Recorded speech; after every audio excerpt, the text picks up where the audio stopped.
युवाओं के साथ अन्याय हो रहा है, उनके साथ रोजगार का वादा किया गया था, अब रोजगार भी नहीं दिया जा रहा है। जब वो अपनी बात रखते हैं तो उनको ऐसे पीटा जाता है। हाँ बिल्कुल पीटा जाता है। हाँ। देखो रोजगार, अब आपने देखा होगा कि नौकरियां तो सरकार निकाल नहीं रही है, रिटायर हो के बाहर जा रहे हैं लोग, कुर्सियां खाली पड़ी हैं। ये जुमलों की सरकार है, जुमलों की सरकार, झूठों की सरकार है और जुमलों की सरकार है, बड़े बड़े जुमले। अमित शाह जी ने तो ऑन कैमरा बोला है कि ये 15 लाख रुपए जुमला था।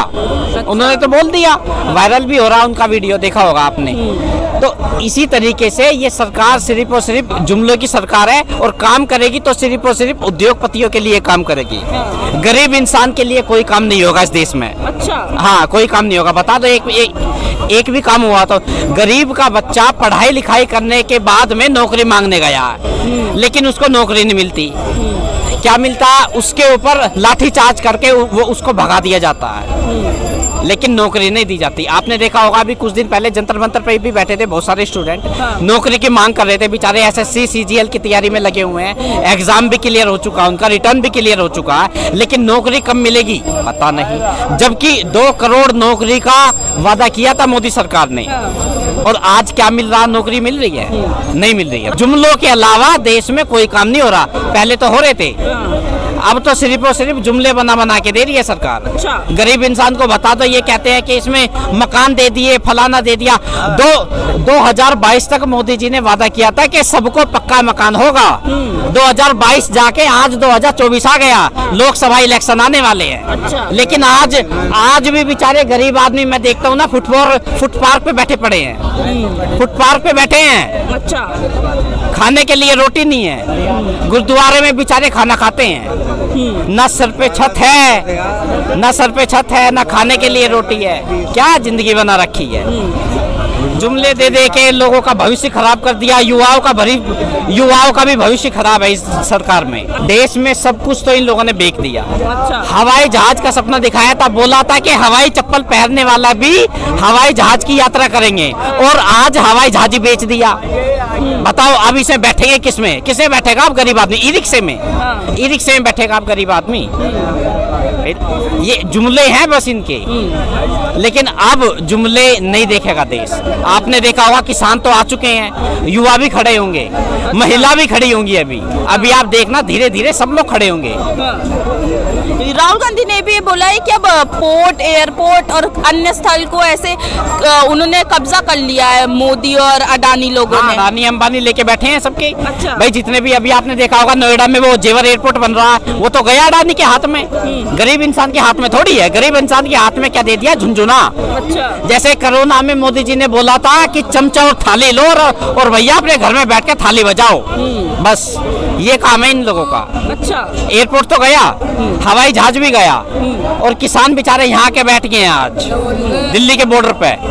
आज वो उनको अंदर नहीं आने दे। देखो किसान लड़ाई करने थोड़ी आया है, किसान अपना घर छोड़ के आया है, वो लड़ने के लिए नहीं आया, वो अपनी मांगों को लेके आया। उसकी मांग पूरे कर दो, चुपचाप वो अपने घर चले जाएंगे। भाई किसान यहाँ पे रेन बसेरा लेके यहाँ पे रुकने के लिए थोड़ी आया है। देखो किसी को भी ये अच्छा नहीं लगता कि हमारे देश की अर्थव्यवस्था पे या हमारे हाईवे पे या हमारे किसी भी चीजों को कोई ठेस पहुंचे। किसान की एक छोटी सी मांग है कि भैया एमएसपी पे कानून बना दो। 2 साल पहले जो उन्होंने वादे जो किए थे किसानों से सरकार ने, वो वादे पूरे कर दो, चुपचाप अपने घर चले जाएंगे भाई, बस। क्या लग रहा है कि 2024 में फिर राहुल गांधी आ सकते हैं सामने?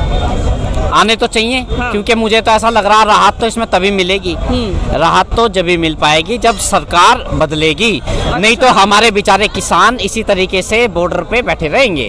अच्छा। हाँ, क्योंकि ये सरकार चाहती नहीं है कि देश के किसान को भी कुछ मिले, उद्योगपतियों को ही मिलना चाहिए सब। देश के किसान को, पीड़ितों को, शोषितों को, वंचितों को कुछ ना मिले। ठीक है। ये है सरकार का ही। क्या लगता है 2024 चुनाव में बदलाव देखने को मिलेगा कि फिर मोदी जी आने वाले? बिल्कुल मैडम। हाँ। अब तो मुझे भी लगने लगा है कि बदलाव होगा जरूर। अच्छा। और ये भी अच्छा हुआ जो गठबंधन इनका बना था कांग्रेस का, अच्छा हुआ वो भी टूट गया। क्योंकि इसमें है ना कुर्सी के सत्ता के लोग ही ज़्यादा थे। अब कांग्रेस को अकेले अपने दम पे ही चुनाव लड़ना चाहिए, अच्छा। क्योंकि देखो इधर चावल भी टूट गए, क्योंकि उन पे भी आदर्श घोटाले का ठप्पा लगा हुआ था। उन्हें भी धमकी मिली होगी कि ईडी आएगी, तो उन्होंने रातों रात कांग्रेस छोड़ दी। हाँ। रातों रात कांग्रेस छोड़ गए और दूसरे ही दिन उन्होंने भी बीजेपी ज्वाइन कर ली। तो एक तरफ तो मोदी जी कहते हैं कि हमारी सरकार बहुत पाक साफ है, फिर ये भ्रष्टाचारियों को अपने पास क्यों मिला रहे हैं? खतरा बीजेपी को है, कांग्रेस को कोई खतरा नहीं है। कहते हैं ना कांग्रेस को साफ कर देंगे, कांग्रेस इनके बस की नहीं है साफ करना। कांग्रेस को साफ करते करते बीजेपी ही साफ होने वाली है। अच्छा। अब के 400, पिछली बार 307 थी या 301 थी, अब के तो मुझे लग रहा है कि 150 पार कर जाए तो बहुत है। अच्छा। क्योंकि पब्लिक है ना, देखो यहाँ कुछ ऐसे आदमी हैं भूखे मर रहे हैं, और आप जिनसे इंटरव्यू लेते हैं ना, आधे तो वो पलते हैं इसमें गुरुद्वारे पे। उन्हें महंगाई क्या मालूम, बेरोजगारी क्या मालूम। बेचारे गुरुद्वारे पे बड़े बड़े रईस आते हैं, खिलाते हैं, कंबल ओढ़ने को देते हैं, चाय पिलाते हैं, 150 रुपये भी देते हैं, शाम को दारू पी के यहाँ आ जाते हैं। तो उनसे क्या पूछते हैं महंगाई की मार? महंगाई तो उससे पूछे ना जो सुबह घर से निकलता है और शाम को 400-500 रुपये कमा के आता है, घर में 3 बच्चे हैं, उनसे पूछो ना कि उसकी रोजी रोटी कैसी चल रही है। महंगाई, बेरोजगारी और कोई मुद्दा नहीं है इनके पास, सिर्फ मुद्दा ये राम मंदिर। अब किसान आगे, किसान अपने देश के ही हैं, कहीं कनाडा से जब वहाँ से नहीं आए, अमेरिका से। अरे तुमने पहले ही उनके आने से पहले बॉर्डर पे इतनी बड़ी बड़ी कीलें गाड़ दी, गड्ढे खोद दिए। अरे आतंकवादी थोड़ी आ रहे हैं या किसी दूसरे देश की सेना थोड़ी घुस रही है, अपने किसान हैं, उन्हें आने दो ना। बात करो, तुमने 2 साल का उनसे टाइम मांगा था कि भाई 2 साल के लिए कानून, या तो आप ही ऐलान कर देते पहले कि भाई हमने कानून लागू कर दिया है, या हम बात करके इसे रद्द कर। तो इतनी भीड़ भाड़ और इतना हाय तो हुआ क्यों? वादे के बारे में अक्सर सवाल उठते हैं कि उन्होंने अपने वादे पूरे नहीं किए, गारंटी पर। दूसरी तरफ मोदी जी कहते हैं कि हमारी गारंटी की गाड़ी चल रही है, इसलिए हम फिर से आएंगे।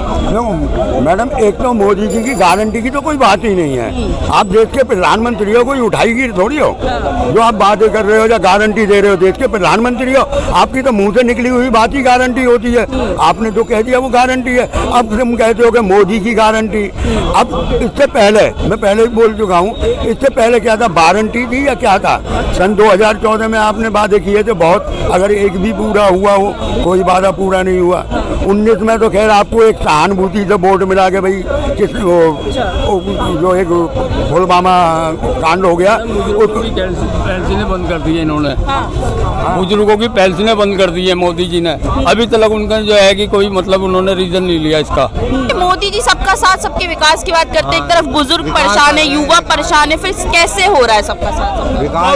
अब दूसरी बदलाव चाहती है पब्लिक जो है, अब बदलाव चाहेगी जो है कि जब होगा तो। अच्छा। अब सामने आएगा जो आएगा, तो लग रहा है बदलाव देखने को मिल सकता है 2000। मिल सकता है। मैं तो भाई तो कह रहे बुजुर्गों की पेंशन रुक गई।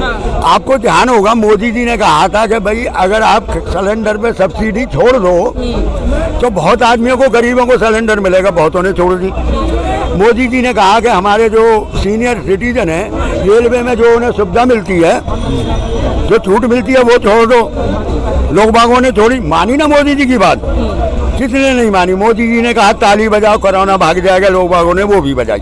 पर एक बात बताओ, किसी भी सरकार में, मोदी जी हो या कांग्रेस की हो, किसी की भी सरकार हो, किसी भी सरकार ने ये कहा भाई हमारे विधायक, सांसदों को और विधायकों को इतनी फैसिलिटी मिलती है, हम उसे कम करेंगे? नहीं, उनके लिए तो जब मर्जी आ तनख्वाह बढ़ जाती है, जब मर्जी आ खर्चा बढ़ जाते हैं। गरीब आदमी हो गए कुछ नहीं। मुझे लगता है कि संसद जो है ना हमारे देश के, शायद सबसे ज़्यादा गरीब उन्हें, क्योंकि उन्हें सब चीज़ चाहिए। बिजली पे सब्सिडी, पानी पे subsidy, gas free, light free, क्या किराया फ्री, क्या क्या चाहिए, उन्हें सब कुछ फ्री चाहिए। मारते हैं तो गरीब जनता को। गरीब जनता से कहते हैं कि भाई अपना किराए में की मत लो, मतलब किराया छोड़ दो जो आपको मिल रही है इसकी। तो मैडम, गरीबों का कहाँ भला हो रहा है? भला हो रहा है तो सिर्फ पैसे वालों का। अडानी अंबानी है, जो पैसे वाले वो पैसे वाले होते जा रहे हैं, और गरीब बेचारा और गरीब हो जा रहा है। उसे 2 वक्त की रोटी कमाना बहुत भारी पड़ रहा है। मोदी जी ने जब 2014 में आए थे तो ये भी नारा लगा था कि बहुत हुई महंगाई की मार इस बार मोदी सरकार। तो कितना महंगाई अब कम हुई है कि बढ़ी है? नहीं, महंगाई कम नहीं हुई और ना ही हो सकती है, वो बढ़ेगी। अच्छा। हाँ, जैसे देश की आबादी बढ़ रही है। भाई मोदी जी को ये भी देखना चाहिए कि भाई देश की आबादी, आज हम ये देखो कि चाइना से भी आगे निकल गई। पहले आबादी के मामले में चाइना था, आज हम हैं। तो भाई जनसंख्या नियंत्रण कानून भी तो आना चाहिए देश में, आना चाहिए नहीं आना चाहिए? जबकि 2014 से पहले मोदी जी खुद कह रहे थे कि देश की बढ़ती जनसंख्या देश के लिए विस्फोट है ना। आज 10 साल से मोदी जी बैठे हैं तो भैया लेके आओ कानून। कानून तो आना चाहिए देश में, आबादी कंट्रोल होगी तब जाके देश की अर्थव्यवस्था को देखा जाएगा, महंगाई को देखा जाएगा। कहाँ क्या काम हो रहे हैं? कुछ काम नहीं हो रहा।